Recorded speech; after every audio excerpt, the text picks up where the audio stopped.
All right. Well, welcome everyone. And let me do a screen share so we could do some of our announcements.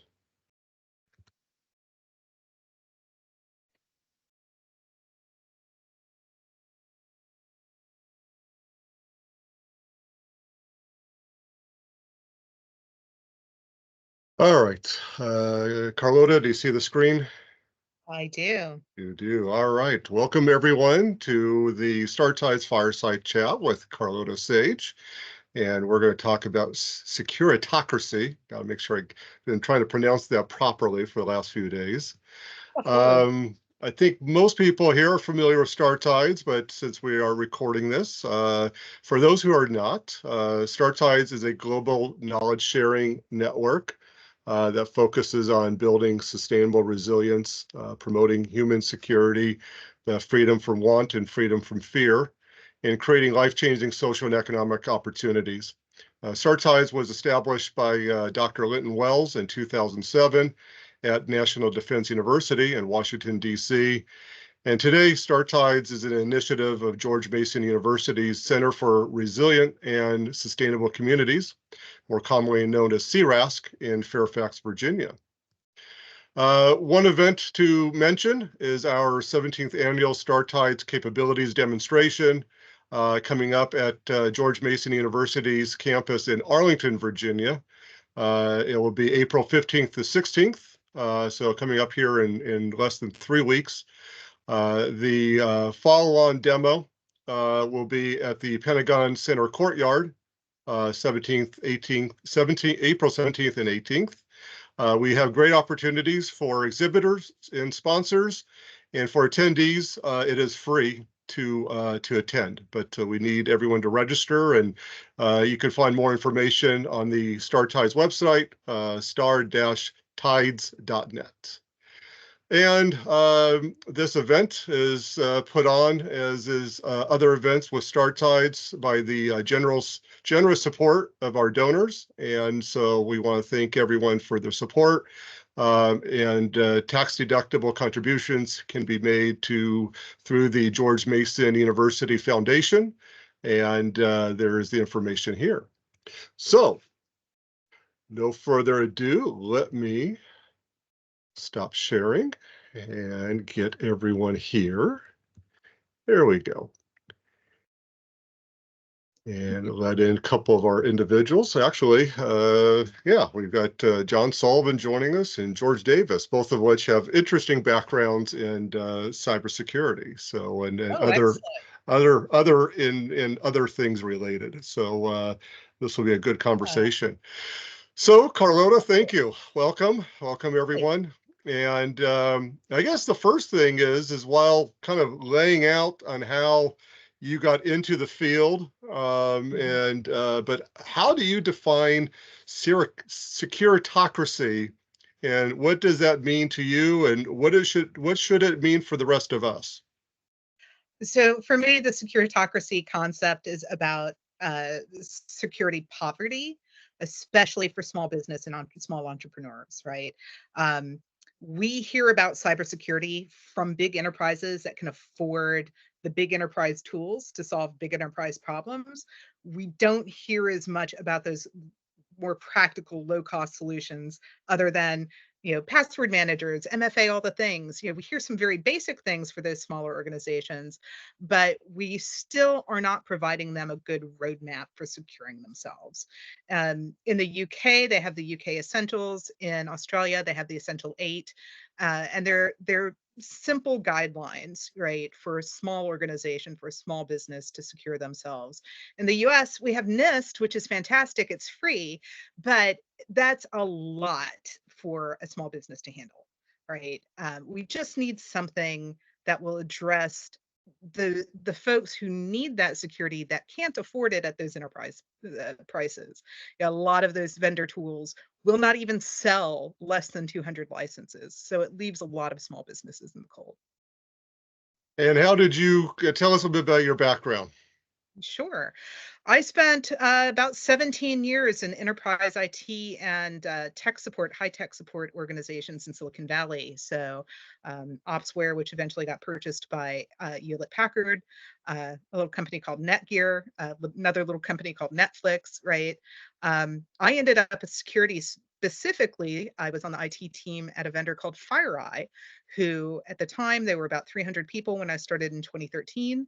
And by the end of 2013, I started in April. By December, they were 1,100 people. And then in January of 2014, they turned around and purchased a company called Mandiant, which made them, I think, 2,000, just a little over 2,000 people. And then eventually they spun off from each other, and Mandiant is now owned by Google. So I cut my teeth in the IT department at FireEye. Um, Eventually, I was the platform administrator for their content management system and for their collaboration system, their communities. And the marketing person that they had hired for the communities was neither technical nor particularly interested in security. So I would get these random questions from him because the security, the support engineers for the product were not getting involved in the communities. And I eventually just started answering customer questions and took over the communities for 3 years for FireEye Mandiant. And I loved it. I loved it. I helped hundreds of security teams around the world solve problems. And sometimes they were product problems, but just as often as not, they were general tech problems or security specific problems that applied to anyone. Um, Want to cry and not petcha were two of the longest days of my life because we have the community has the core the sorts of truth for those experiences for our customers, right? And there were only 3 people that were allowed to post on that. That was myself, the legal team, the head of legal, and the CISO, right? So that meant that most of that activity fell to me.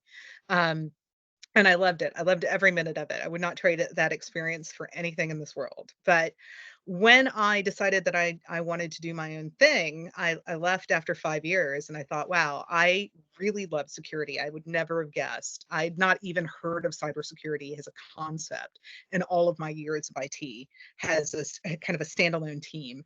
And it really was so eye-opening for me that, okay, I loved FireEye, but I really love this industry. So I ended up my original plan when I left FireEye was to do a community product because the communities platform that we were using was not inherently secure, right? And it wasn't letting our clients have an option to post anonymously, which I thought was a real problem for our industry. Unfortunately for me, my mother was diagnosed with terminal cancer, and I chose to take a year off to focus on family. And when I came back, I just had lost that motivation, and I hung out my consulting shingle. I was doing more virtual CTO work. I was reviewing products for a nonprofit I had done my capstone with, and I kept flagging security issues and encouraging them to hire a security person. Um, and eventually I just took on that role with them. So what I realized from that experience, they were an 80-person organization, they were a nonprofit. They had really amazing technical resources, very talented, passionate, motivated, who wanted to do the right thing from a security perspective, just out of the sense of the mission, right? But they didn't have that security insight on their team. And so I ended up doing that for them. And then I realized as I was trying to translate those critical security issues that I needed to raise to leadership, the first time I sat down and put the NIST maturity model in front of in front of their leaders, eyes glazed over, right? There is nothing meaningful in that unless you are a security practitioner. The NIST maturity model, CMMC, those are meaningful for security practitioners. But in terms of translating security to non-practitioners, they just felt like there was a huge lack right then. So I ended up creating a lot of things from scratch. One of those is a security health model, which is available in my GitHub. I shared it for free under a Creative Commons license, and it is purely a Rosetta Stone for translating security to business, right? So it maps all back to NIST and ISO, but it's really focused on what are things that are important to the business leaders and how do I get those conversations. So I give a lot of workshops around how to talk to the business, right? um, we're starting to see more and more of that now, which is fantastic, but it just was not there in 2019. Let me kind of jump around on a couple of things. You mentioned NIST, so I was going to ask this question a little bit further in the conversation, but you mentioned NIST, and what should be, and this is true for, I guess, whether it's a small business or larger corporations, what is the relationship between the private sector and agencies like NIST when it comes to cybersecurity and cyber resilience? And in your opinion, what should the relationship be, either with NIST specifically or with other government agencies? And I don't know if you want to give a quick background of what NIST is, and so everyone's on the same page.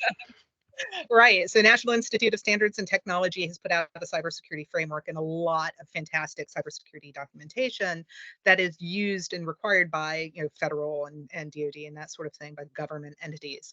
And it's all available to the public for free. It's solid frameworks, right? They're very well vetted, absolutely have been adopted worldwide because they are so good and because they are so public and free. They do have a small business site, if I recall correctly. It's been a few years since I looked at it. It still felt very much speaking to the security practitioner. And I feel like we just have not done a very good job of making security concepts accessible to everyone, right? And I want to put it in perspective, because there are, in the United States alone, there are 30 million plus small businesses. And that could be a solo enterprise, that could be up to 500 employees. Now, the mass majority of those, 98 to 99% of them, are that solopreneur. But that means that there are still 5 to 8 million companies out there that have more than one employee that need to protect themselves. And a lot of them are not, because they don't know how. They don't even know what questions to ask. So, small business administration is kind of an obvious place for that. I've checked it every year or so. I haven't looked at it lately to see if they have really good cybersecurity programs for small businesses, cybersecurity education.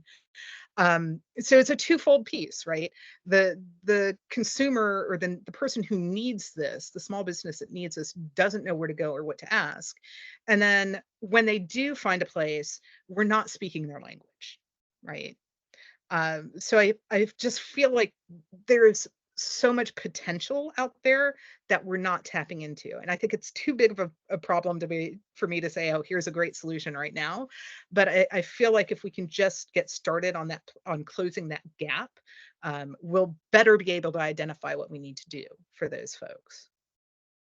Okay, that's good information. So let me go back to kind of, the consideration that small business owners should be having for cybersecurity.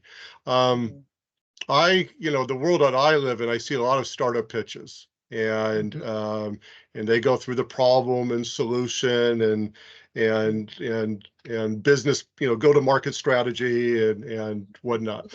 The one area that most entrepreneurs and startup founders miss, and I think this is true also with more of the SME managers, is risk factors.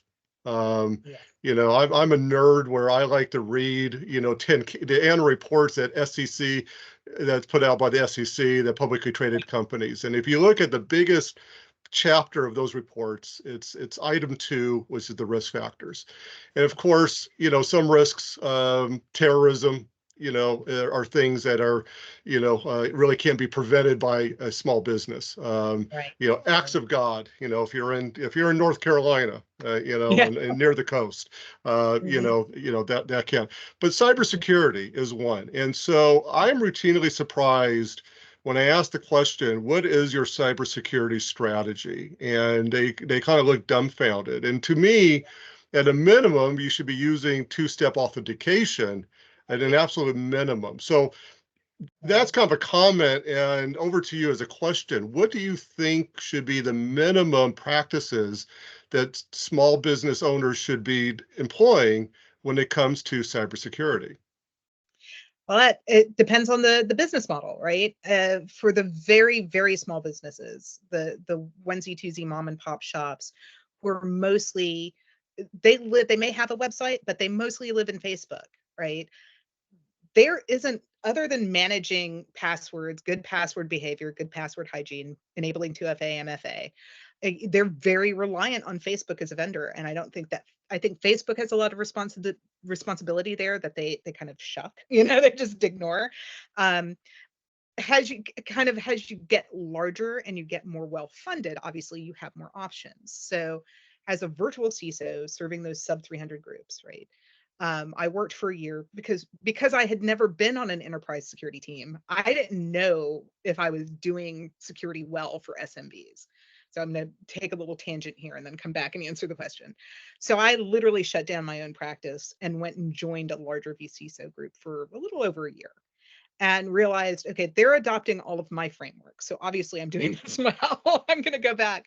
Um, but you had to be willing to spend 80 to 150,000 a year to engage that vCISO group. And we were not the expensive type, right? We were kind of mid of the road. I would say most vCISOs were in the 50,000 plus range. So you're still targeting a 50 to 300 person organization that has sufficient revenue to pay that $50 to $150,000. And we would turn away very regularly, like 2 to 4 person startups that, yeah, we want to do the right thing from the beginning, but we're only 2 people right now. I only have $10,000 to $20,000 a year to spend on this. We turned those away at a rate that when I decided that I wanted to do my own thing again, that's when I launched Pocket, and I was really focused on that type of startup. I will still take a larger client because I do still have to eat. But I really love that small company that's very motivated to do the right thing because it's the right thing to do and not because they're being forced to do it. Okay. So let me go to maybe the larger corporations. And this is, I guess there's how, well, the question is, as companies scale, let's say from the startup to small, and they go to the 25 employees and on higher and higher, what changes is taking place when it comes to cybersecurity and cyber resilience? Let me throw that out to you for one. And the other question is, where does insurance play a role in this? Because I hear a lot of different, even executives of Fortune 500 companies, where they become very critical of hiring contractors and paying expensive licensing fees and subscription fees for software because they think that the people designing these solutions are always one step behind the cyber criminals. And Yeah. so they think financially, they're better off paying for good insurance policies than they are for the software for experts like you and the solutions from vendors. So 2 questions there: scalability and then insurance, and that question. Yeah, no, that's okay. So scalability, I mean, keep in mind, there's only 1,000 Fortune 1,000 companies, right? And again, they're making the kind of money that if they wanted to roll their own, they can roll their own all day long, right? They can afford that talent. They can afford the time and money to spend creating a solution that is specific to them. And then when you take a step back from them, enterprise companies that are not Fortune 1,000 or not Fortune 5,000, where they are 1,000 people plus, right? That's when rolling your own becomes less cost effective and you are having to look more at those vendors. Because those vendors historically are targeting that Fortune 5,000 market, though, they're very expensive. And that's one of the things that we've seen over the last decade are prices coming down, right? Splunk was the darling for many years, but it was so expensive. And the joke is when Cisco bought Splunk, it was, oh, I can pay for Splunk for another quarter, or I can just buy Splunk, right? Like that was kind of the joke in the industry on Cisco's purchase of this very major, very expensive security tool, right? So that again, that 1,000 to Fortune 5,000 level of enterprise, there's probably 300,000 of those companies versus the 8 million of that sub 500, right? So the problems at that sub 500, and I catch this as a a fractional or virtual CISO, a chief information security officer, a security advisor, a security strategist who serves multiple companies at once, right? Because a small company is not going to hire a full-time CISO. I get this kind of flack from full-time CISOs in the Fortune 5,000 ranks, where it's, you're not a security person, you're just a business consultant. Because the reality is, for those smaller companies, you need to understand risk management as well as cybersecurity and cybersecurity technology and cybersecurity management. But to a hardcore CISO, and not every CISO puts me down like that, but to a hardcore CISO, what I do is not cybersecurity. And they're just completely ignoring that there are millions of companies that will never need them, that do need security beyond what their company offers as a part of their service, right? So am I answering the question there in terms of scalability? You are, yes. Okay, so from that perspective, from a vendor perspective, of course, because of course I got my start on the vendor side, you're dealing with much lower margins, and you're relying a lot more heavily on volume to make your money. And you're starting to see that. You're starting to see companies that do that. Push security, for example. If you have less than 10 people in your company, you can use Push for free, right? Dope security. $60 per client for a secure web gateway, right? So yeah, that's much more affordable for a smaller company. But even then, you're still selling to a company that has a very tech savvy leadership or has really good technologists in-house, right? You've started to see in the last couple of years, managed service providers spin up vCISO organizations, and there's some conflict of interest there. So I tell my clients or my prospects, absolutely, if you're using an MSP that has a vCISO service, definitely talk to them. They will be more affordable, probably. But keep in mind that vCISO service is still more beholden to your MSP than they are to you. The advantage of having an outside vCISO service is a check and balance kind of thing. So we're still offering them a lot of choices without necessarily a lot of education. How does Go ahead. There was another question in there I feel like I didn't answer. Well, we can get, if I can remember the question, we'll get back to it. Okay. Well, you bring up the issue about being educated, being informed. What should, well, let me rephrase this. So part of my job as a consultant is working with boards of directors is strategic planning. As a consultant, I help companies expand, identify international markets, and then create strategies behind it and implement those strategies. And so often it's working with not just executive management, but the board of directors. And I know there's been more of a push really since 2007, 2008, of the responsibility that directors have in the company's actions, not just financial, but in other non-financial matters. And one of them, which is security and cybersecurity. And so it is more of a question to you, is that how should business executives, the C-suite and maybe the corporations, the owners of the smaller businesses, how should they become informed and educated? And also, what is the responsibility of board? And again, even even small companies will have a board of 3 or 4 individuals, 3 or 5. My unsolicited advice is don't have a board of even numbers. So either 3, 5, or 7.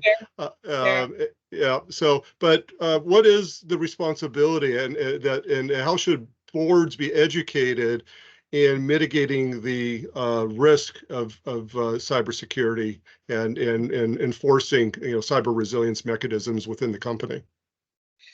Ooh, that is a fun thing to tackle, because I'm going to give you a couple of views over time. So when I was with that larger virtual CISO consulting group in 2021, 2022, we saw a huge jump in interest. And actually, let me pause.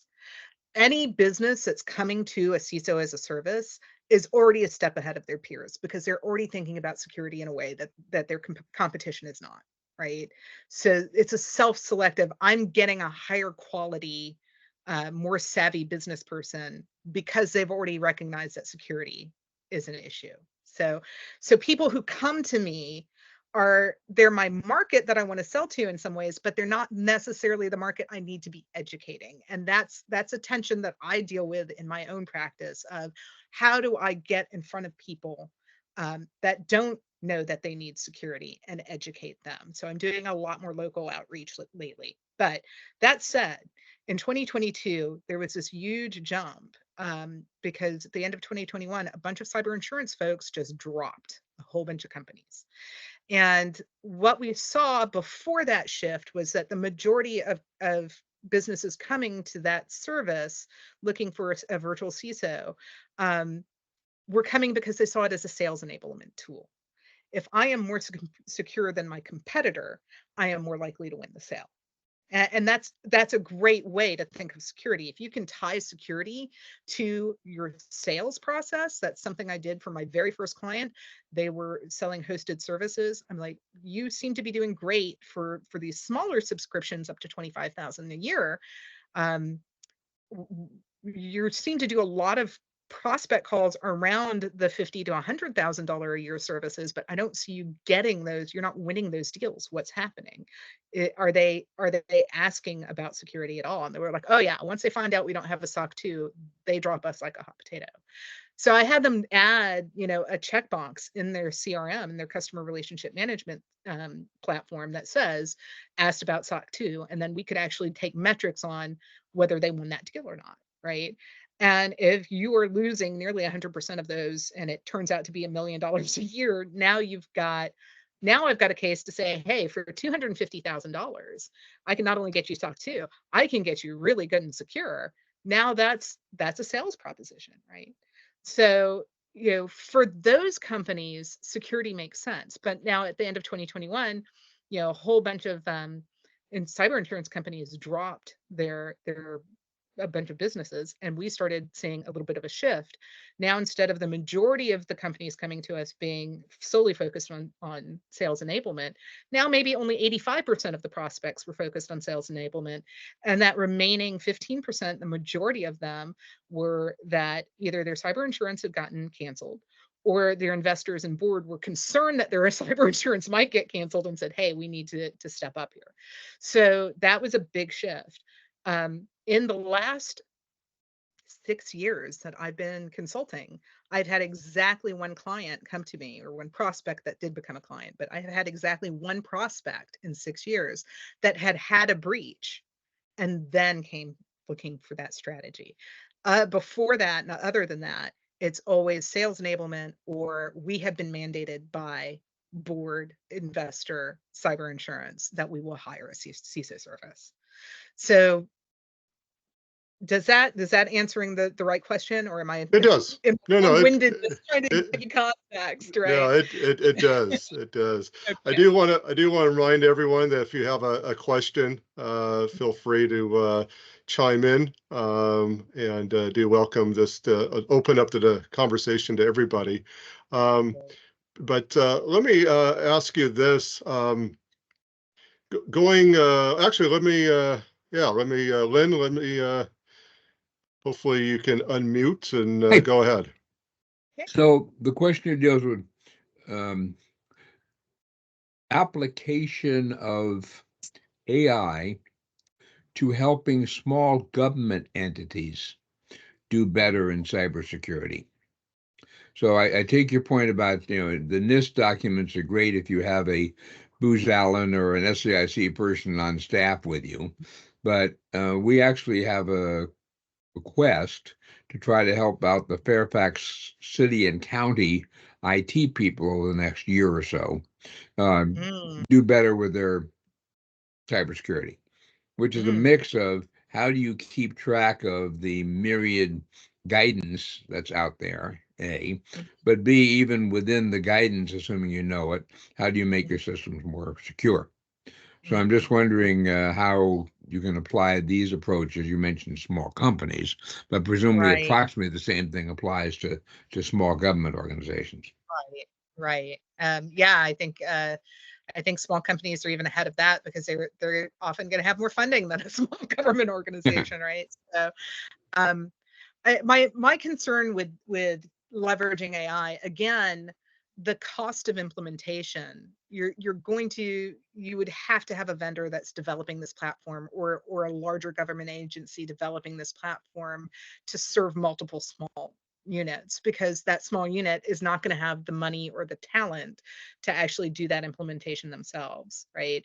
So again, you're kind of relying on a And so vendor. and so you mentioned earlier 10 to 20K a small company might be willing to spend. Is that kind of the price point we're dealing with?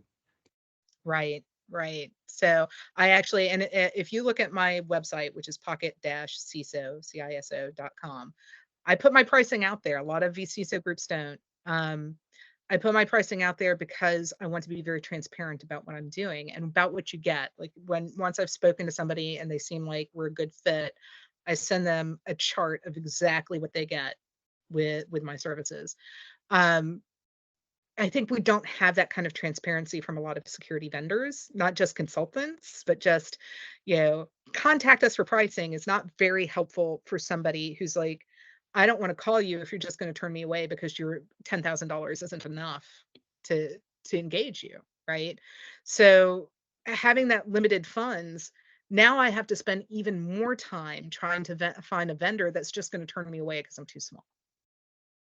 So, right. So it becomes a really frustrating experience for them. And I imagine it's even more frustrating for a government entity, that personally, I don't deal with a lot of government agencies, right? I have historically been allergic to working with the government, because there are so many different rules and regulations that aren't cybersecurity related, that I did not, as a solo practitioner, did not want to have to learn to navigate, right? Because that was not my target audience.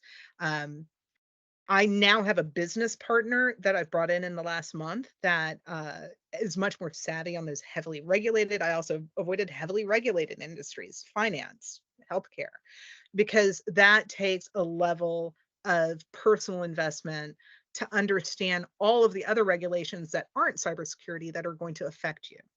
But I've got a business partner that I brought in that's more savvy there. And so maybe I can better answer that question in a few months on how do we serve those government agencies that are even more resource and time and money constrained than a small business. Thank you. Thank you, Lynn. Any other questions at this point? Because we can. Well, this, Well, once we're on it, on insurance. go ahead, Lynn, and then we'll go to George. Go ahead, Lynn. I'm sorry, George, go ahead. Go ahead, George. Hi, Carlota. I looked you up on LinkedIn. We're connected to a few of the same people. I find what you're doing to be a very valuable asset that companies should be aware of. And like you say, a lot of them just aren't. I think that the cybersecurity issues that small businesses are going to face are going to be very unique to small businesses and not to government agencies. And again, the list of rules and regulations are tremendous. I see that you're connected with Mike Wilkes. Mike and I have friends for quite a while, and we've been talking about the idea of like hire a CISO type of solutions for different purposes. I also work with the FBI InfraGard, that's very highly cyber secure and all that. Been going to a lot of different conferences and meetings with businesses in the New York area, especially, where they just don't know the basic cyber hygiene. And having someone with your expertise and you taking that niche on, I think is a tough road. I got to applaud you for doing what you're doing, first of all. Second of all is that I think it's a matter of translation in a lot of cases, that people just don't understand the language. There's too many CISOs and CISAs and this and that they need to understand. Everybody gets into their acronyms and their stovepipes. And that's why, like you're saying, like talking with a CISO from a corporation like Glenn was saying, a SAIC or a Booz Allen or something like that. They know what they know, and you know what you know, and they may never really meet. Right. And so I just found this to be a very interesting conversation. I just wanted to put my Good. 2 cents US into it here today. Thank you. I appreciate that. Yeah, it is challenging, right? I think I'm uniquely, I toot my own horn. I think I'm uniquely good at this, at the translation piece, because in my background were those help centers and those knowledge bases that, when I was at Netgear with their support website, I think when we redid the knowledge base, we saved on order of 140,000 a quarter or something, in terms of $140,000 a quarter on customer support calls, because people want to self-serve. And if you can get them to the right answer, then you avoid an $18 call. So that tells you how many calls we were avoiding per quarter just by updating the website, right? I think part of the problem, even within my own practice, my partner and I have discussed, do we spin off a separate company to do the microservices? Because you have to know what a CISO as a service is to come look for Pocket CISO, right?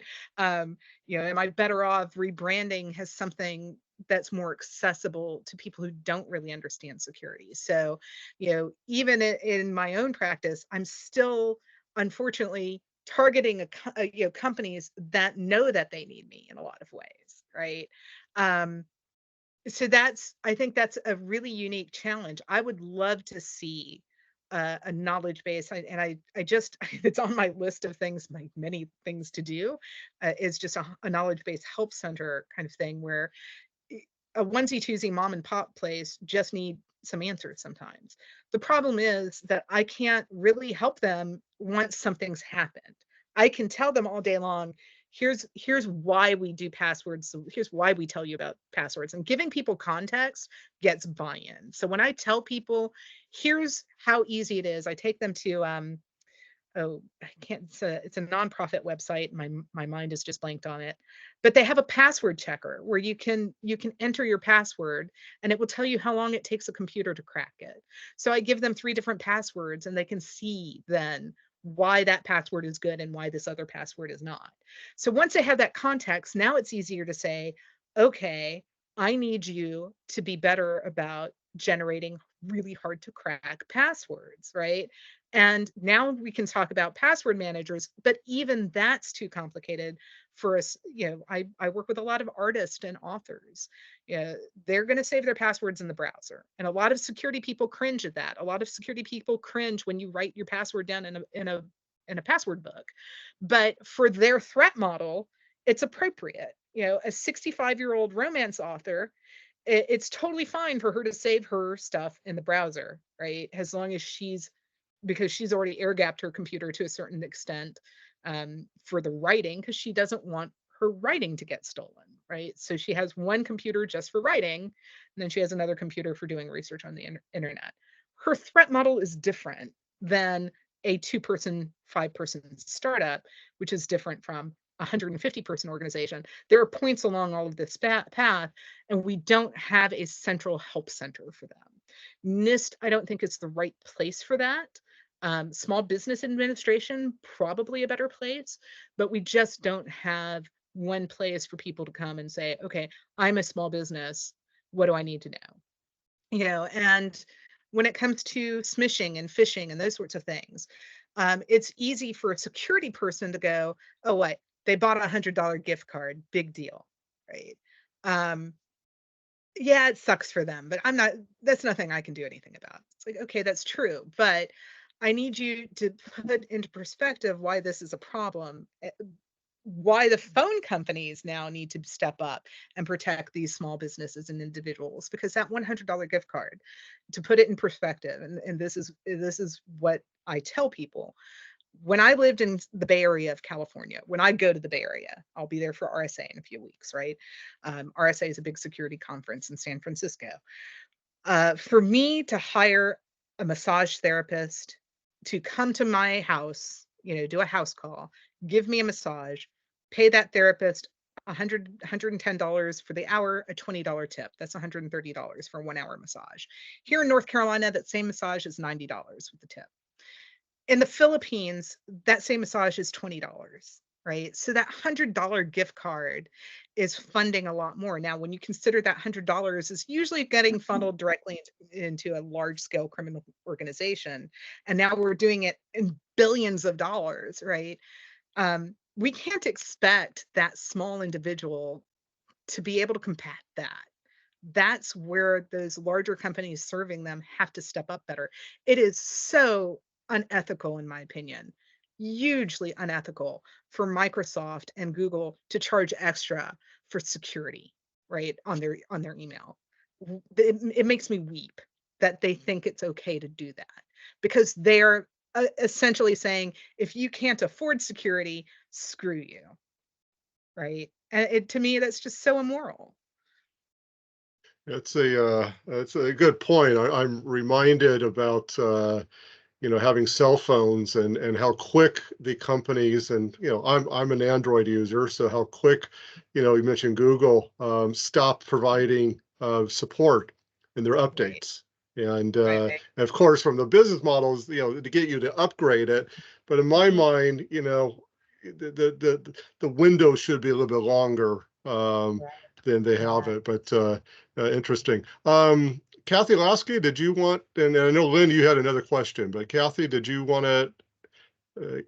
Yeah, I did. I had a question. You kind of touched on it. I hadn't heard in your talk earlier talking about phishing, but when we were talking early on, people were saying, well, the main key thing that people need to know is two-factor authentication. I think the main thing they need to know is two-factor authentication and phishing prevention.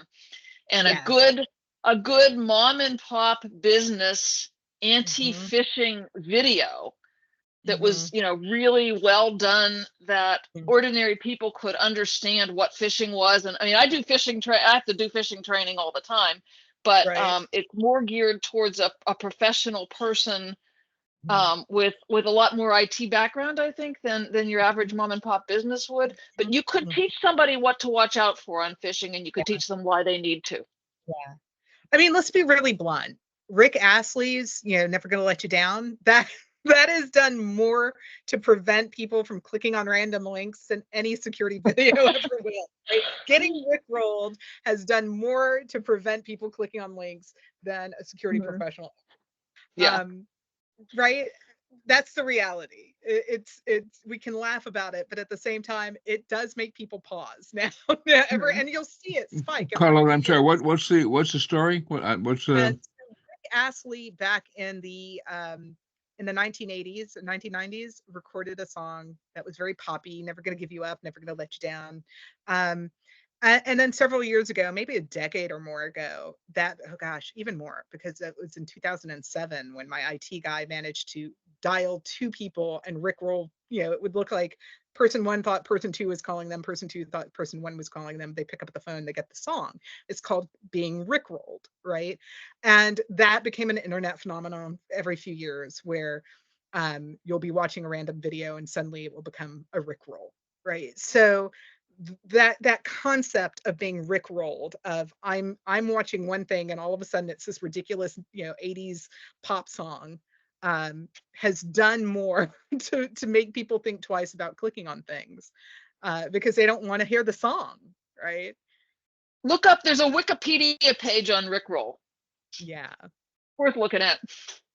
It is definitely worth looking up. And and of course, we have an entire generation that grew up on Instagram, on TikTok, that are going to become entrepreneurs if they're not already, that are in some ways much more savvy, but in other ways are not, right? Because they're so used to getting information in these small bite-sized chunks that now we have to learn to deliver our information in different ways.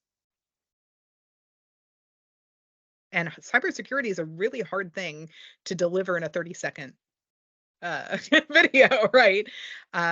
My shortest one so far, as accessible as I'm able to make things to people, I'm still in the 2 to 3 minute mark, which means I'm still talking to people probably in my age group. Right. So thank you, Aaron. Kathy, any other questions? That was it. Thanks. Thanks. Lynn, I think you had one more to throw in there. Yeah, the other question actually about the insurance industry. I remember Yes. cyber insurance industry. I remember a session at DEF CON one year where people were talking about, okay, I got cyber insurance and I got hacked.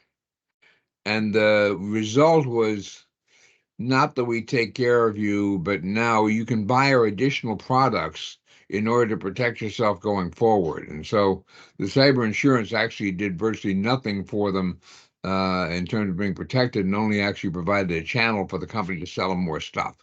Has that gotten any better, or is that an accurate reflection of the way things are or were, or what?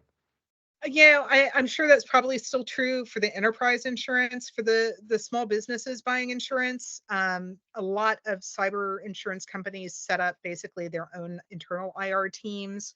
And if you log into if you buy that insurance, I just renewed my cyber insurance as a small business, right? Or it renewed my business insurance that has a cyber rider, right? Since I'm historically just been one person, I had to up it now that I have a business partner. They provide a portal where I can log in and I can get discounts on other products. Now, I assume they're getting a kickback on some of that.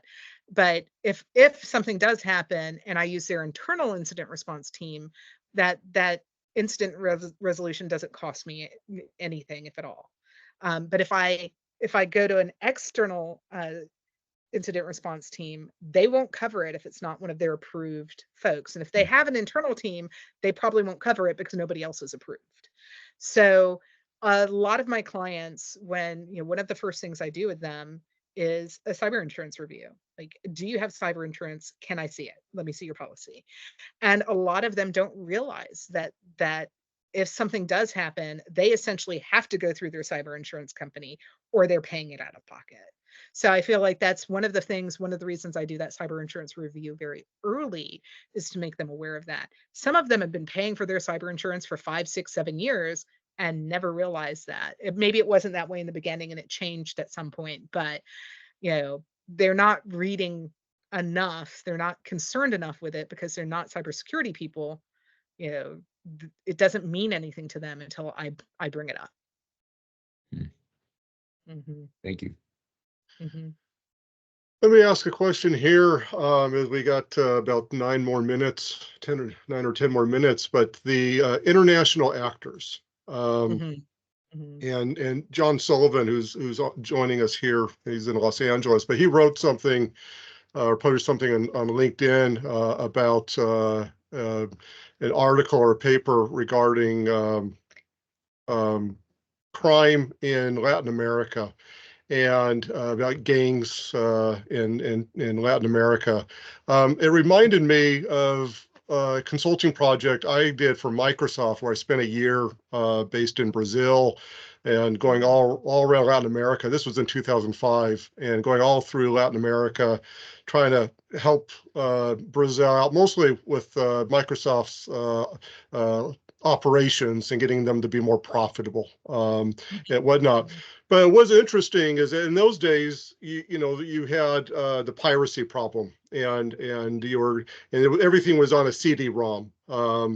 But it was interesting is that I went to some of the areas along the border of Paraguay, and where Paraguay, Argentina, and Brazil connect, and went there, and the same people that was doing, sadly, human trafficking and the drug dealing were also doing the copyright, the copying of pirated software disks. And I kind of still keep in touch with a couple of contacts back, that was almost 20 years ago, 19 years ago. But it has become, cybersecurity has become so big and intertwined with all these other criminal gangs, as well as the nation actors. Yes. And we could talk about China, we could talk about North Korea, but Venezuela, So I guess I throw that out. We could have a whole nother, topic on that, but where does the international aspect come into this, and what is it that you're watching, as you're making informed decisions? What is it that you're seeing when it comes to the international side of cybersecurity and cyber resilience? Oh, we could definitely do another entire talk on that. I have a lot of ties in the Philippines. My mother is originally from the Philippines, and I spend about a month a year there. So I see the Chinese propaganda, for example, where it's way more subtle than what we see here in terms of, there's a lot of just flat out disinformation here. It's harder to spot there because it's on the television, it's influencers within that society going, we need to be less friendly with the US. They're not talking crap about the US because that's the Chinese way. They're not going to put somebody down. The Russians, if they're putting someone down, it's probably Russian misinformation, right? The Chinese are like, oh, we should be less friendly. Yeah, we're family. 25% of Filipinos have some kind of Chinese DNA. We're family. You should be more aligned with us. So it's interesting for me just to see when I brought that up with some of my Mandiant consultant friends and threat intelligence friends, they're like, they hadn't noticed that because they're so focused on what's going on in the US sometimes. They're not always paying attention. I mean, they're paying attention to global stuff, but they're not getting those more nuanced pieces because they're not watching television there every day. So I think from the international standards or international misinformation, disinformation, I think how we're treated to disinformation and misinformation in the US is very different to how other cultures are. And I think it's going to kind of bite us that we're not paying more attention to that. For a small business, it's still meaningless, right? Because that's just so far out unless they operate globally natively, which most small businesses probably don't. It's not meaningful for them. Threat actors with ridiculous names, Baltic Kitten or whatever, but that doesn't mean anything to them. It's just not even relevant to how they function. So, I think the biggest thing I work with on small businesses is that concept of they're not after me. I'm like, if you have an American bank account, they absolutely are after you. And then I come back to that massage, therapist example of this is what it costs me for a massage here versus here. So that couple $100 that you have in a bank account actually can do a lot of harm. And that's all going, into those large organized crime syndicates. So your $100, you are not a direct target maybe, but if they can get that $100 out of you, that's probably going towards human trafficking, right? So having to kind of tie that back to that, but it's still not meaningful because it's not right in front of them. Let me thank you. So I guess unless there's anyone else, let me kind of throw out maybe the last question. You mentioned financial information. I think, I would hope people of all varieties understand, protect your financial information and whatnot. But I am reading, I guess it's a question, I'm reading more about the value of health information. Mm-hmm. And so as we have aging societies, is it true? What is the value of health information? What can people do? I think those are the two areas where either dealing, as an individual, either health or financial. Where is the value of health information? Is it that big of a problem? How does that affect, small businesses, individuals? I think it's going to depend on the individual, right? Because healthcare information, especially around mental health, that can be used as blackmail. That could be used, to discredit someone. That could be used to reduce their social capital, which may not mean much to me. I'm a small fry, but it might mean a lot to a politician, right? So I think that we're still kind of exploring, and I think the attackers are still exploring how they can exploit that information. But the thing about healthcare information is it doesn't really go stale, right? If I grab that information now, if you have schizophrenia, you're still going to have schizophrenia in 5 years. If you're on meds for HIV, you're still going to probably be on meds for HIV in 5 years. That information is still valuable no matter where you are in your life almost. So if I steal it now and I don't know what to do with it, it doesn't cost me anything to hang on to it, right? So I think there is a lot of potential, especially when we become more and more reliant on biometrics, right? I think there is a potential for a great amount of harm. We just don't know. We haven't defined it yet. And I Very don't think the good. attackers either yet. So, yeah. Interesting. Very interesting. Well, we got a couple more minutes unless someone has a last question, but I guess if not, Carlota, kind of 3 things quickly that you Sure. think small businesses, actionable things we should be doing after this Right. call. MFA, all the things, obviously. Password, good password management. If you're using your browser, okay, a password manager is better. I'd love for people to use a 1Password. 1Password or Keeper, they're very user-friendly. There are a lot of password managers out there, but a lot of them are by engineers for engineers. 1Password and Keeper really are the most usable for a non-technical person, in my opinion. Turning on multi-factor, 2-factor authentication. Anytime you need a secondary or even tertiary way of logging into something, that's great. Ideally, use an authenticator.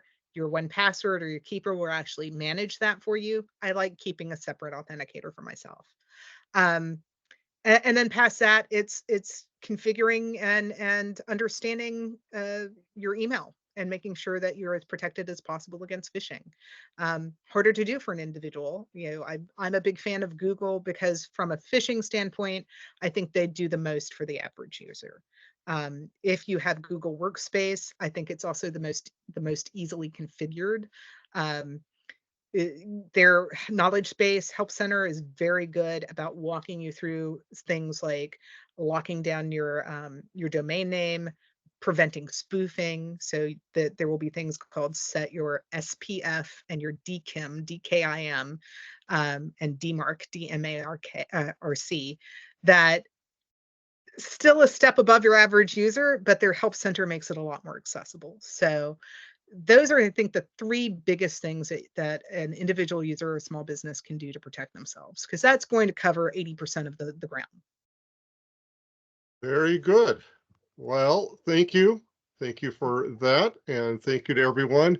As a reminder, STAR TIDES will be hosting its 17th annual capabilities demonstration in Washington, D.C. and Arlington, Virginia, specifically, April 15th to 16th. Hope to see all of you there. I know I'll see many of you there. Yes. And Carlota, I may see you in San Francisco in early May. I did see my schedule. I'm not attending it, but I will be home at that week. So, but I'll see you on beforehand. But thank you, everyone, for your time, and we will continue the conversation at a later moment. Thank you. Thank you for having me.